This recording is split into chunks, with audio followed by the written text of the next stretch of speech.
की श्रद्धा मान्यता होती है वही चीज हो जाती है। मैंने कहा तुम्हारे बाप को, तुम्हारे दादे को पूंछ लगाकर बंदर बनाकर नीचे लिख दूं, हैं? सुखराम सेठ, ऊपर बंदर का मुंह लगा दूं और लंबी पूंछ लगा दूं तो तुम्हें अच्छा लगेगा कि बुरा? क्यों जी? तो शर्म आनी चाहिए। वो वीर योद्धा, ब्रह्मचारी, वेद विद्या से युक्त, संस्कृत भाषी, जिसके मिलते ही राम लक्ष्मण को कहते हैं इतनी शुद्ध भाषा बोल रहा है, लगता है इसने व्याकरण का भी अध्ययन किया हुआ है? जिसको पूछे बिना राम काम नहीं करते थे उसके पूछ रोक दी, बंदर बना दिया। मैं एक बार कुल्लू से चला आ रहा था मनाली, शाम के 4 बजे गाड़ी में खटपट हुई, खटपट खटपट खटपट। मैं देखने लगा क्या चक्कर है, ऐसा तो नहीं कोई पहिया ढीला हो गया हो, छत की खिड़की हिल गई हो, क्या बात है? कुछ बात समझ में नहीं आई। आगे मेरे एक सवारी बैठी थी, कहने लगे महाराज क्या देख रहे हैं? मैंने कहा आवाज आ रही है, कुछ गड़बड़ ना हो क्योंकि गाड़ी घूम फिर के जा रही है, पर्वतीय मार्ग है, कुछ भी गड़बड़ हुई तो सब मरेंगे। कहते बैठ जाओ आप, कुछ नहीं होता। मैं कहा क्यों, ये बताओ आवाज क्यों आ रही है? कहता आपकी सीट के नीचे हनुमान जी बंधे हुए हैं। मैंने क्या कहा? बोले बैठो ना, आपकी सीट के नीचे हनुमान जी बंधे हुए हैं। मैंने मेरी सीट के नीचे हनुमान जी बंधे हुए हैं, वो ही शोर कर रहे हैं। मैं जब नीचे देखा तो एक बंदर बांध रखा था जिसके गले में घाघरा और हाथों पैरों में घुंघरू थे। जब मैंने ये शब्द सुने, इच्छा हुई, खड़ाऊ थी उन दिनों मेरे पास, आपने देखा होगा खड़ाऊ पहनता था, खड़ाऊ मेरे पास थी, इच्छा हुई कि खड़ाऊ उठाकर इसका जरूर बंदर बना दूं मैं आज। जिस दुष्ट को शर्म नहीं आती कि हनुमान जी को बंदर बता रहा है नाचने वाला, तुम्हें कब अकल आएगी? मैं आपसे पूछना चाहता हूं। इन्हीं बातों को लेकर विधर्मी आप पर आरोप करते हैं। हनुमान, हां उनकी छोटी विशेष थी, कहते हैं बचपन में गिर गए थे और इतने बलवान थे, जिस चट्टान पे जिस पत्थर पे गिरे पत्थर टूट गया, हनुमान नहीं टूटा। बलवान था, योद्धा था। वानर, क्या अर्थ है वानर का जानते हो? वाह नर, वाह नर, बलवान, महान, चरित्रवान, विद्वान नर, ये बंदर नहीं। थोड़ा सोच लिया करो। हम जोधपुर गए, मेरे साथ 2 भजनोपदेशक थे। जैसे ही घर में भोजन के लिए घुसे, सामने फोटो लगी हुई थी, वही पूंछ वाली।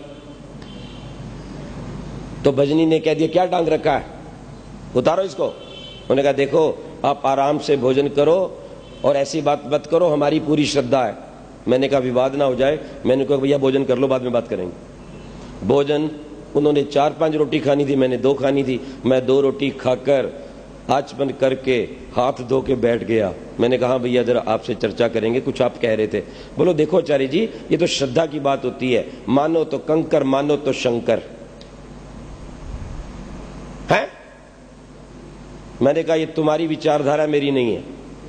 कहने लगे क्यों? मैंने कहा केवल मान लेने से कोई वस्तु अपने गुण धर्म नहीं बदलती।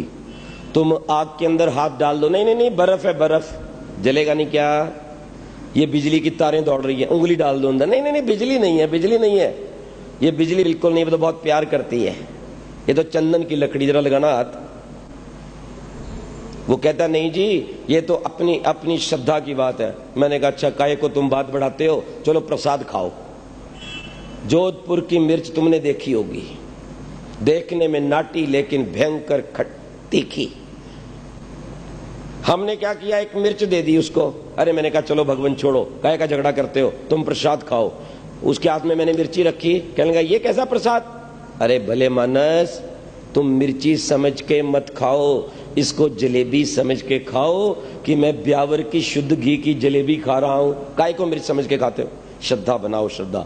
उस मूर्ख ने मिर्च खाई, जब चरचरी लगी, मैंने कहा क्या बात है, कड़वी लग रही है? लगता है कि तूने श्रद्धा पूरी नहीं बनाई, दोबारा बना पूरी श्रद्धा। नहीं मैं जलेबी खा रहा हूं, मैं मिर्ची नहीं खा रहा। उसने और खाई, अब और खाई तो और जल गया मुंह। फिर मैंने कहा क्या बात है, अभी भी कड़वी लगी? लगता है कि तूने पूरी श्रद्धा नहीं की, एक बार और खा, पूरी श्रद्धा बना।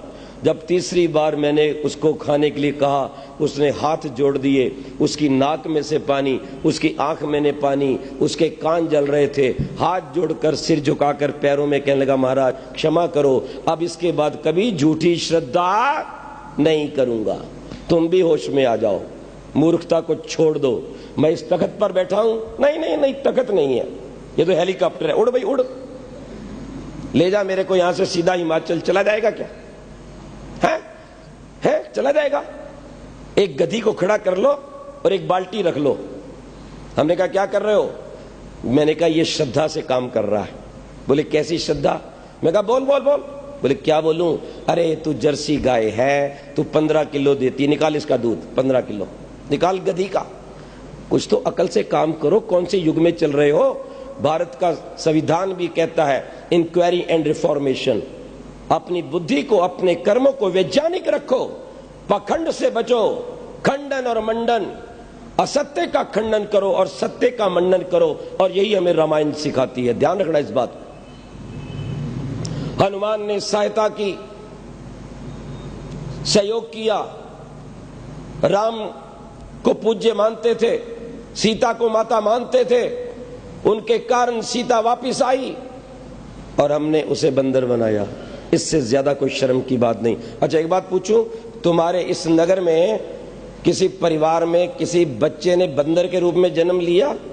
मैं देखा हूं प्रवचन के पश्चात। क्या नाम था? हनुमान की माता का नाम अंजना देवी, पिता का नाम पवन। दोनों पुरुष मनुष्य, मां भी मनुष्य है, पिता भी मनुष्य है, और बच्चे बंदर पैदा हो गए। कौन सा इंजेक्शन लगाया था भाई? तुम्हारे पैदा हुआ कभी? छोड़ दो इस पाखंड को।